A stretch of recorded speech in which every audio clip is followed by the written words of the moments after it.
Resultados ante la obediencia del sacrificio. Si la participación de Echu en las consecuencias que trae la negativa del sacrificio son evidentes, su actividad es igualmente importante cuando se trata de otorgar beneficios para recompensar la obediencia de la ofrenda prescrita. Esta dádiva se asienta básicamente sobre la base de no obstaculizar el camino que nos conduce al logro de nuestros objetivos. Seguidamente, varios ejemplos ilustrarán algunas de las diversas formas en que se manifiesta la estrategia de Echu. El siguiente Odún de Ifá, Baba Okonron-Meji, narra cómo este logró solucionar un gran problema en la ciudad de Ifé producido por una grave sequía. Una vez, la ciudad de Ifé estaba sufriendo de una fuerte hambruna. Hubo una larga sequía y todos los hacedores de agua de los alrededores habían intentado en vano obtener lluvia. Ellos oyeron hablar de la fama de Okonron-Meji y enviaron por él a un campesino que no dominaba ampliamente el arte de Ifá. Antes de responder a la invitación, fue por adivinación y le dijeron que hiciera sacrificio para poder partir a Ifé. Al llegar a Ifé, vio la devastación causada ya por la sequía, pero Echu, que era responsable de las dificultades, había conseguido la ofrenda correspondiente y con rapidez abrió las compuertas para dejar pasar el agua del cielo. La lluvia comenzó a caer desde la misma noche de la llegada de Okonron-Meji, después de haber empleado solo polvos divinos y el encantamiento apropiado. Llovió ininterrumpidamente durante 3 días y los habitantes de Ifé empezaron a regocijarse en alabanza de Okonron-Meji por el milagro. El sortilegio o encantamiento utilizado por Okonron-Meji fue como sigue. La batalla del calor, animosidad, odio, nunca conquista a la cuchara y la cuchara nunca rompe en la sopa. El Odún de Ifá, Oche-Meji, recibió la gracia de vivir más tiempo que ningún otro Odún en la tierra. Y con esta historia se revela otra circunstancia en la que Echu permite a quien sacrifica alcanzar su bienestar. Los Olodú tenían también el hábito de ir al río a lavar las señales de la vejez de sus cuerpos. Después de cada baño salían luciendo mucho más jóvenes de lo que en realidad eran. En una de sus reuniones semanales, los 16 Olodú acordaron ir al río para su sesión anual de limpieza de señas. Al llegar a la casa de la conferencia, Oche-Meji invitó a uno de sus sacerdotes de Ifá llamado Gere Gere Shelu Gere a realizar adivinación para el prometedor viaje al río y éste le consiguió ofrendar un chivo a Echu debido a que los beneficios le esperaban. Él realizó el sacrificio sin ninguna demora. En el día señalado, todos los Olodú se reunieron en el río y comenzaron a tomar sus zambullidas por orden de antigüedad. Cada uno debía zambullirse 3 veces en el río. Cuando llegó el turno de Oche-Meji, que es el 15º Olodú, él se sumergió por primera vez y salió del río con un pez seco en su mano izquierda y un pez fresco en la derecha. Realizó una segunda zambullida y emergió con un pedazo de tela blanca en su mano izquierda y otro de tela negra en la derecha. En su tercera y final zambullida, salió con 200 kaoris en su mano izquierda y cuentas en la derecha. Los otros Olodú lo acusaron de hacer magia, pero él se rehusó diciendo que no sabía cómo realizar adivinación y mucho menos magia. Al llegar a la casa, reunió a todos los sacerdotes de Ifá vicarios y les pidió que interpretaran sus hallazgos en el río. Ellos le dijeron que los peces indicaban que él viviría lo suficiente para disfrutar de todas las cosas buenas de la vida. La tela quería decir que viviría en paz y concordia hasta el fin de sus días, que serían muchos. Los últimos hallazgos significan que él iba a vivir una vida de prosperidad y abundancia. Realmente él vivió una vida plena y más larga que ningún otro Olodú en la tierra. La siguiente historia del mismo Odú expone cómo Echu logra que las cosas no se vean en su real dimensión para salvar a Oche-Meji, que realizó sacrificio, y confundir a quienes pretendían dañarlo. Oche-Meji llegó a ser muy famoso y próspero. Él no sabía que su esposa era una bruja y estaba planeando destruir su fama y riqueza. Una noche tuvo un sueño temeroso en el que estaba encadenado. Entonces, invitó a 2 de sus más eficientes sacerdotes de Ifá para que lo consultaran en el oráculo. Ellos se llamaban Eshi-Sure y Eshi-Yoson. Le dijeron que realizara sacrificios enseguida para evitar el peligro de ser enjuiciado y puesto en prisión, que le diera un chivo a Echu, un cerdo a Ifá y una cabra a su cabeza. Ese día, su joven esposa fue al mercado y alertó a los vendedores de sombreros, gallinas, cabras, telas, cerdos y a los vendedores de cualquier otra mercancía que tuvieran cuidado porque un ladrón, cuya descripción coincidía con la de su esposo, estaba en el pueblo planificando un atraco. Las personas del mercado comenzaron a preguntarse de dónde venía esa mujer y les dijeron que venía de Oketase, en Ife, donde vivía su esposo. La noticia fue informada al rey de Ife, quien ordenó a los ejecutores reales prepararse para la consumación de la prueba sumaria del ladrón, después de posicionar a los guardianes para prenderlo tan pronto como saliera a realizar sus fechorías. Ya Ochemeyi había realizado los sacrificios a Echu, a Ifá, a su cabeza, a Ogún, y a la noche, cuando se dio la orden. Después del sacrificio, la mujer, que era la esposa desterrada de Echu en el cielo, de donde se escapó a la tierra, robó varias mercancías del mercado y las escondió en casa de su esposo Ochemeyi. Inmediatamente, los dueños de las mercancías robadas buscaron la casa del ladrón con la descripción dada por la mujer. Después de haberse comido su chivo, rápidamente Echu instaló un velo misterioso alrededor de la casa de Ochemeyi, lo que hacía difícil para todos definir la apariencia exterior de la casa con la descripción hecha por la mujer. El problema no disminuyó y, sin saber que era su esposa quien inició todo, continuó viviendo con ella y tuvieron 5 hijos. Luego de tramar muchos mecanismos malignos, ella desistió y vivió feliz con su esposo a pesar de todo. El Odún de Ifá, Ogbe-Osa, expresa en una de sus historias cómo él logró escapar de una trampa que lo conducía a la muerte. La fama de Ogbe-Osa se había extendido por todo el mundo y lo buscaban desde lugares lejanos para que realizara adivinación. El jefe Somo del estado de Benín era uno de los pocos aristócratas bastante rico como para llamar a Ogbe-Osa.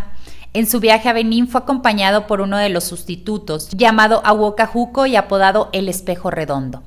Esomo había obligado por escrito a uno de sus hijos para servir como escudero en la corte del rey del estado de Benín. Este hombre había llegado a ser tan rico que se consideraba más acaudalado que el mismo rey y con arrogancia un día lo retó para comprobar cuál de los dos era el más poderoso. Llegado el momento, Esomo hizo un recuento de sus riquezas que lo colocaba aparentemente por encima del rey. Cuando terminó de enumerar sus pertenencias humanas y materiales, le llegó el turno al rey, que empezó nombrando al propio jefe Somo y a todas sus cosas de valor, principio que era incuestionable tradicionalmente porque el rey era dueño de todos los súbditos del reino y sus bienes. Aquel fue el fin del concurso, el rey había ganado fácilmente. No obstante, el hecho de que Somo fuera lo suficientemente audaz como para desafiar al rey y su dueño, trazó líneas de batalla entre ellos. Sin embargo, fue un combate secreto. Mientras el rey ideaba eliminar al orgulloso jefe Somo para confiscarle sus riquezas, dio órdenes de que se cavara una gran zanja en la cámara del palacio y pusieran en el fondo espinas envenenadas. Se extendió una hermosa estera sobre el hoyo después de reforzarlo con tablones flexibles que se desplomarían. Se colocó una silla de bronce arriba de la estera junto a la silla real ocupada tradicionalmente por el rey. El rey hizo que el hijo de Somo, escudero de la corte, hiciera un juramento especial con el objetivo de que en un plazo de 24 horas no revelaría la conspiración contra su padre. El joven fue sujeto posteriormente a una agonizante prueba cuando fue invitado por el rey para que trajera a su padre para una consulta urgente. Atrapado entre su fidelidad al rey y a su padre, el hijo de Somo puso su gorra de pensar, ideó un cuidadoso plan que no le haría ser desleal a su rey y a su dueño, ni tampoco traidor a su padre. Se preparó una trompeta para llevarla a la casa de su padre y llamarlo. Le dijo al padre que el rey quería verlo al cabo de 7 días. Después de entregar el mensaje real, no estaba liberado aún de su obligación. Se puso a entonar una melodía con la trompeta en la casa de su padre. Ojomo te reconoce a ti mismo, no dejes que tu tez clara y hermosa vayan a corromperse, sentándose en una silla hermosa que oculta la muerte debajo. Cuídate de la negligencia. Al principio, él solo admiró la melodía de la música de su hijo y a veces bailó al ritmo de ella, porque su hijo cantaba sin cesar. Al 4.º día, su hijo cambió el tono de la música de la siguiente manera: que nos salve este día, que no te defraude este día, que el día de hoy nos guíe a otro día. Padre, voy de regreso a casa. Cuando el consejero de Somo oyó este estribillo, le aconsejó a su monarca que dejara de bailar y prestara atención al contenido de la misma. El concejal le dijo a Somo que la canción del hijo le estaba enviando un mensaje en clave. Con esta advertencia, Somo se sentó a escuchar la música con atención y se dio cuenta de que efectivamente era un mensaje. Invitó al sacerdote de Ifá, Juco, para que le adivinara antes de partir al palacio. El Ifá que apareció en esta adivinación fue Ogberrucusa. Le dijeron que su viaje presagiaba muerte y que debía hacer sacrificio urgente para poder regresar vivo a casa, dar un chivo a Echu y presentar 2 pernos para ofrenda, uno para Ogún y el otro para que estuviera con él. El sacerdote de Ifá Cajuco le preparó un bastón especial. El sacrificio a Echu incluía pan frío de maíz y rasupo de frijoles. Después del sacrificio, su hijo regresó al palacio sin confirmar o negar las revelaciones de la adivinación. 2 días después, Esomo salió hacia el palacio. Entretanto, el rey colocó un batallón de tropas de forma tal que no fueran vistas desde el palacio de Esomo, con el mandato de saquear y confiscar todas sus pertenencias y traerlas al palacio en cuanto se anunciara su muerte. Cuando Esomo llegó al palacio, el rey le propuso que se sentara en la silla de bronce que estaba a su lado. En cuanto Esomo fue a tomar asiento, su perro comenzó a caminar delante de él. Mientras iba hacia la silla, golpeaba el piso con el bastón especial. Cuando llegó a la estera sobre la cual se encontraba la silla, su bastón le indicó que en el suelo había una depresión. Esomo se quedó tranquilo al lado de su perro, sacó un pañuelo para frotarse la cara y en ese momento Echu soltó el rasupo de frijoles y pan frío de maíz con los que Esomo había hecho el sacrificio y ellos fueron a parar debajo de la silla de bronce. Al instante, su perro salió corriendo para comerse el alimento y de pronto se hundieron en el hoyo. Esomo quedó asombrado, miró al rey y preguntó si aquella era la trampa de muerte que le tenía preparada. Indignado, Esomo tiró su espada para golpear al rey, que salió corriendo hacia el interior del palacio. Sus seguidores declararon la guerra y todos fueron a buscar protección siguiendo al rey. Así como este Odún, Ogbeosá, se ganó el apodo de Ogberrucusa, es decir, el que escapó a la faz de la muerte gracias al sacrificio ofrendado a Echu. Otro beneficio producido por la intervención favorable de Echu después de haber recibido su ofrenda queda revelado en una historia del Odún de Ifá Ogbeoché, que en este pasaje alcanza la prosperidad duradera. Ogbeoché partió del palacio de Olokun en el cielo, pero olvidó ofrendarle cuando llegó a la tierra, así que las cosas comenzaron a enredarse para él. Convidó a 7 sacerdotes de Ifá para que le hicieran adivinación. Estos le revelaron que él había faltado a Olokun, la divinidad del agua, que lo guió al mundo y le indicaron buscar un hacha especial. Inmediatamente, él ordenó a uno de los monjes del hierro o herreros que se la prepararan. Los sacerdotes prepararon la medicina sobre el hacha y le dijeron que cortara un racimo de palmiche con esta. El mandato especial debía ser cortado sin perder un solo fruto y sin tocar el suelo. El segundo trabajo era cazar una cotorra viva y traérselas a ellos. Debía ejecutar estos trabajos mientras ellos esperaban por él en su casa. Para este viaje debía ir con un desmochador de palma y colocar en su bolso todos los alimentos. Una calabaza de agua, maíz, ñame aplastado, un pollo, una paloma y un chivo para ser ofrecidos al río. Pero no le dijeron cómo usarlos. Al llegar al río, él tiró la ofrenda al agua y todo se hundió rápidamente. Así era como los sacerdotes de Ifá esperaban que sirviera al Echu del agua. Él peinó el bosque en busca de palmiche maduro y una cotorra, pero no tuvo éxito. Cuando regresaba a su casa, al oscurecer, oyó las voces de las cotorras y al levantar la cabeza para ver de dónde provenían las primeras, vio una palma de palmiche maduro. Las cotorras se estaban alimentando de él. Usó el desmochador para llegar hasta el tronco de palma y enseguida que lo alcanzó, todas las cotorras se desbandaron en vuelo. No obstante, él cortó el palmiche maduro que se desprendía tranquilamente y lo colocó en su bolso. Cuando se viró para ponerse en posición de cortar el racimo, el hacha especial cayó al río. Completamente frustrado, decidió acabar con su vida saltando al agua. En ese momento una voz le dijo que bajara poco a poco. Él no veía quién le estaba hablando. Bajó tranquilo y desalentado. En estado de paranoia lanzó el desmochador y el bolso al río y se sumergió para buscar su hacha especial. Al impactarse contra el agua, una bandada de aves emergió de la nada y comenzaron a picotearlo. Inmediatamente Echu se acordó del maíz con el que había hecho el sacrificio y lo lanzó para que las aves comieran. Las aves comieron hasta la saciedad y él fue liberado. En ese momento le preguntaron qué buscaba y él respondió que su hacha. Ellas confirmaron que la habían visto pasar un momento antes de él llegar. Le desearon éxito y aclararon que el camino para que continuara su búsqueda. Entonces vio unos chivos con los cuernos apuntando hacia adelante, cargando para atacarlo. Al mismo tiempo, Echu se percató de los pedazos de ñame y plátano con los que hizo el sacrificio para que ellos comieran. Siguió el mismo diálogo, ellos también habían visto su hacha un momento antes. Más adelante se encontró con un tigre afilando sus pezuñas y rugiendo para atacar. Echu utilizó el chivo del sacrificio y se lo tiró al tigre. Después de comer, le dijo que se encontraba en la pista hacia su hacha y le deseó éxito. Entonces vio una gran bola de fuego combustionado con fuerza y Echu le tiró la calabaza de agua y el ñame aplastado del sacrificio. El fuego se extinguió al instante. Más tarde se encontró con la serpiente pitón, a la que Echu le tiró una rata. Finalmente vio una ballena que trató de tragárselo, le tiró la paloma y ésta cerró su boca dejándole continuar.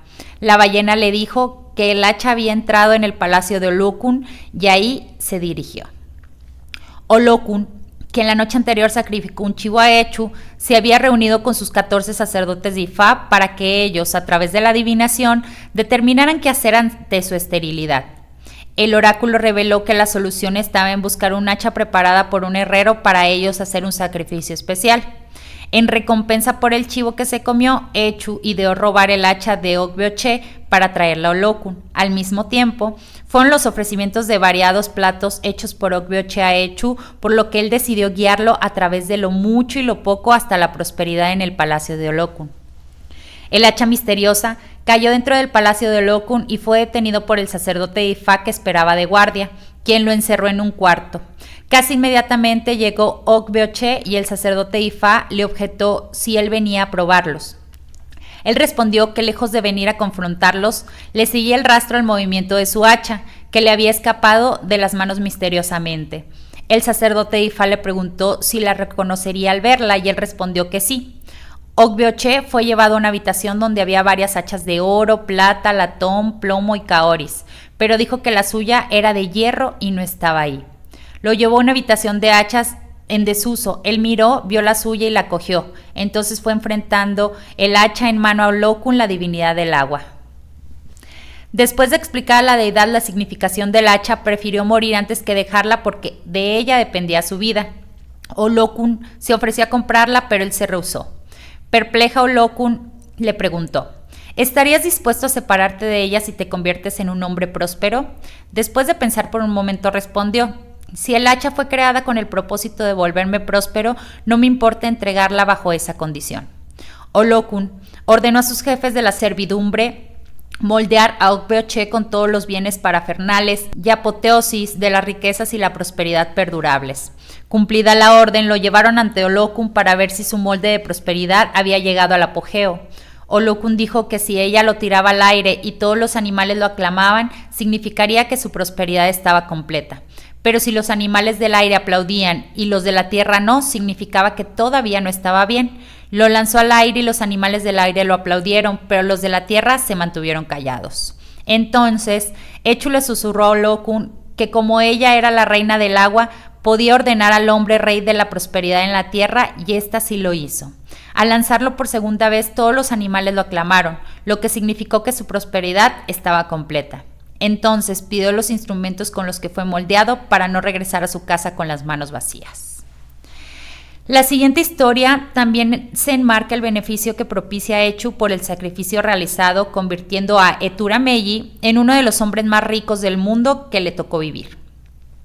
En el cielo hubo dos amigos que acordaron irse juntos a la tierra: Ori-Alá, quien en la tierra se llama Etura-Meyi, y Ori-Atosi. Ellos fueron por adivinación a dos sacerdotes de Ifá llamados Odokbo con Areyi y Odokbo con Ororun. A ambos les aconsejaron ofrendar sendos carneros a sus ángeles guardianes. El carnero era para agasajar a las divinidades. También les aconsejaron ofrendar un chivo a Echu, un machete y papilla. Etura-Meyi hizo la ofrenda, pero Ori-Atosi se negó a hacerla e insistía que si Olodumare lo autorizaba para que fuera al mundo terrenal, era una pérdida de dinero y de esfuerzo hacer cualquier otro sacrificio a las divinidades de menor rango, y partieron ambos hacia el mundo. En la tierra se hicieron entrañables amigos y el oficio que desempeñaban era recoger leña para vender. Un día, Etura-Meyi insistió en que ambos debían ir por adivinación con el fin de encontrar la forma de prosperar en un negocio. Su amigo en la tierra, nombrado Alaroye, argumentó que era inútil gastar el dinero que ganaban de la venta de madera en adivinación. Fueron a ver a un sacerdote de Ifá llamado Peremusheke para consultarse. Eturameyi reunió todos sus ahorros, que sumaban 65 kaoris, y arrastró a su amigo para que lo acompañara a hacerse una consulta. Ellos tenían un machete con el que buscaban leña en el bosque y un gallo que los despertaba en las mañanas para dedicarse a sus tareas cotidianas. En la consulta le dijeron a cada uno que hiciera una ofrenda con un machete y un gallo, más la ropa con la que habían viajado al bosque. Alaroy expresó en broma que el sacerdote Ifa quería privarlo de lo único que tenía e insistió en que nunca harían ese tipo de sacrificio de autoprivación. Cuando Eturameyi llegó a casa, decidió retornar al sacerdote para hacer la ofrenda. Recogió su único machete, su único gallo y se quedó solo con el pantalón puesto. Llevó también el dinero que tenía en casa y agregó, según el consejo del oráculo, el cojinete con el que cargaba la leña del bosque hacia el mercado. El sacerdote Ifa hizo la ofrenda quemando el cojinete y la ropa y dejó el machete en el santuario de Echu. A través de un conjuro le dijo a Echu que Eturameyi había hecho la ofrenda con todos los instrumentos con los que realizaban una vocación opuesta a la que se estaba destinado, y rogó a Echu que le preparara para enrumbar correctamente su destino. Con posterioridad degolló al gallo en el santuario de Echu. Después de realizar el sacrificio, Eturameyi se fue a casa con las manos vacías, sin la más mínima idea de qué hacer luego. A la mañana siguiente, Alaroye fue a buscarlo para hacer el recorrido habitual hasta el bosque para recoger leña. Cuando llegaron, Eturameyi recogió la leña con sus manos porque no tenía machete. Su amigo lo trajo utilizando el machete que se había negado a entregar en la ofrenda. Era el momento de buscar una soga para atar la leña. Llamó a su amigo para que le prestara el machete, pero Alaroye se negó y le dijo que de no haber entregado su machete no tendría que pedir prestado. Su amigo terminó su propia tarea y se fue a casa dejando a Eturameyi molesto. Después de que su amigo se retiró, él utilizó sus propios dientes para cortar una soga y atar la leña. Mientras cortaba la soga, vio una tortuga enorme a la que ató el mazo de leña y fue a buscar otra soga para amarrar otro mazo. Cuando lo traía, vio a otra tortuga y la ató también. A la primera tortuga le amarró encima un mazo de leña y a la segunda la colocó encima del equipaje. Entonces se llevó la leña a casa con una tortuga claramente visible en la parte de arriba del bulto, mientras que la otra iba oculta debajo del haz de la leña. Cuando llegó a su destino estaba casi oscuro y tenía mucha hambre. En el cielo, la hija de Olokun estaba teniendo un parto difícil y le habían dicho que se necesitaba una tortuga para hacer sacrificio que le permitiera tener un alumbramiento feliz. Olokun mandó mensajeros al mercado de Oya Ayikbomekon en busca de una tortuga a cualquier precio. Normalmente, a ese lugar asistían los moradores celestiales y terrícolas. Al mismo tiempo, la esposa de Alá estaba también enferma en el cielo al borde de la muerte. A Alá le indicaron en la adivinación hacer una ofrenda con una tortuga y él también había enviado un recadero al mercado a buscarla a cualquier precio. Los mensajeros celestiales exploraron el mercado durante todo el día para comprar la tortuga, pero no pudieron encontrar ninguna. Al regresar al cielo para informar del fracaso de la misión, llamaron a Lodumare para que les prestara asistencia divina. Este envió a la Guardia Celestial a tomar posesión de la frontera entre el cielo y la tierra y que adivinara, por medio de una bola de cristal, todos los lugares por donde hubiera tortugas. Mientras tanto, Echu hizo que todas las que estuvieran vivas se enterraran y otras las desapareció al hacerlas invisibles. Este fue el momento en que Eturameyi regresaba del bosque con su tortuga encima de su mazo de leña. Desde la posición que ocupaban los dos guardianes celestiales, vieron a Eturameyi caminando con una tortuga encima de su carga. Midieron la distancia y al instante se dirigieron hacia él y le ofrecieron comprarle su tortuga. Entonces empezó la subasta del animal y llegó hasta un punto en que estaban dispuestos a pagarle con 200 hombres, 200 mujeres, 200 bolsas de dinero, 200 piezas de ropa, 200 cestos de cuentas, 200 chivos, 200 carneros, 200 gallos, etc. Cuando apareció Echu como un cazador neutral, aconsejó a los mensajeros celestiales regresar a casa para que trajeran los precios ofrecidos y así poder convencer al vendedor para que las aceptara. Los primeros en regresar fueron los representantes de Olokun, quienes recibieron la primera tortuga a cambio por los precios ofrecidos. Entonces, Echu le preguntó a Eturameyi si tenía otra tortuga que vender y él respondió que le quedaba otra dentro de su mazo de leña. Cuando se marcharon los representantes de Olokun, Echu le aconsejó que ocultara sus premios en una cabaña por los alrededores. Posteriormente, ellos esperaban la llegada de los representantes de Alá. Al presentarse estos con su oferta, pagaron y muy rápido recogieron la segunda tortuga, contentos de que había podido tomarle la delantera a los representantes de Olokun. Cuando se marcharon los mensajeros celestiales, Etura-Meji llevó todas las cosas para la cabaña e hizo que los esclavos le construyeran una morada a su nuevo señor. No obstante, Echu le aconsejó que fuera a vender su leña y comiera con esos ingresos. La vendió en 65 kaoris. Y Echu le dijo que comprara la comida que normalmente comía. Esa fue su última venta de leña. Su vida se transformó al instante. Pasó de la penuria a la abundancia y fue uno de los hombres más ricos de los alrededores. Ahora tenía una nueva casa propia, llena de esposas, sirvientes y comerciantes a su entera disposición. Un día su amigo recordó que no había visto a Etura-Meji en el bosque desde hace tiempo y decidió ir a buscarlo. Llegó a la puerta con su cojinete y su machete y observó un ambiente de prosperidad a su alrededor. El lugar estaba lleno de sólidas edificaciones y se desconcertó. Lo primero que se le ocurrió pensar al no ver la cabaña habitual de Etura-Meji fue que lo habían desalojado ocupantes más ricos. Como el portero estaba rondando el lugar, le dio el alto y él le explicó que buscaba a Etura-Meji, su socio de trabajo. Por atreverse a mencionar el nombre de su amo, el portero comenzó a molestarlo. Sin embargo, al insistir en que ese hombre era su amigo, lo llevaron adentro ante la presencia del señor. Cuando vio a Etura-Meji no lo pudo reconocer, entonces insistió en que estaba buscando al amigo con quien acostumbraba a vender leña. Etura-Meji le preguntó si reconocería al hombre si lo viera. Al decir esto, rompió en llanto y se identificó. Él mismo le reveló que el día que lo dejó abandonado en el bosque después de negarse a prestarle su machete, él descubrió su nueva fortuna. Etura-Meji recordó que su prosperidad era el resultado del sacrificio que había realizado. Entonces le preguntó si estaba listo para hacer su propio sacrificio, a lo que respondió afirmativamente, pero a regañadientes porque no tenía dinero para hacerlo. Etura-Meji le dio el dinero para hacer el sacrificio y reunió a 5 hombres, 5 mujeres, 5 chivos y 5 bolsas de dinero como acción de gracia al sacerdote Ifá, que hiciera la adivinación y el sacrificio en su favor, y le rogó hacer el sacrificio atrasado de su amigo. También entregó a Echu 5 chivos como agradecimiento por la ayuda que le prestó. Después del sacrificio de Etura-Meji, lo llevó a casa para darle una vivienda donde dormir con su propio séquito.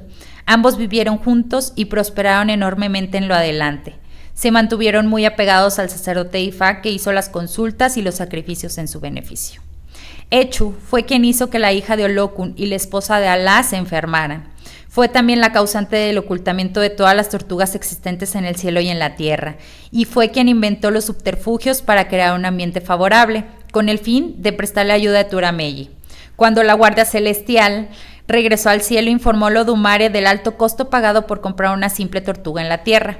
El creador quiso saber si la pobreza imperante en la tierra había provocado que ellos usaran la extorsión. Entonces ordenó al tesorero celestial abrir las puertas del tesoro para que el dinero cayera en dirección al mundo. Una vez más, Echu fue donde Etura-Meji y le dijo que el dinero venía en avalancha hacia la tierra, que solo entraría en la casa del anfitrión que pudiera ofrecerle de lo que comiera y le gustara. Echu aconsejó a Etura-Meji extender una manta blanca frente a su casa y llenarla de ñame machacado. Tras alertar a Etura-Meji el acercamiento de los visitantes celestiales, Echu fue al encuentro de los portadores del dinero en el camino y les advirtió que las personas de la tierra eran muy desorganizadas para proporcionarles alojamiento adecuado y que había solo un hombre llamado Etura-Meji que podía ofrecerles una hospitalidad digna. Se dirigieron en tropel a casa de Etura-Meji sin detenerse en ningún otro lugar, donde en efecto hallaron un ambiente familiar propicio para la prosperidad. De esta forma, Etura-Meji pasó de ser una de las personas más ricas del mundo conocidas en aquel tiempo.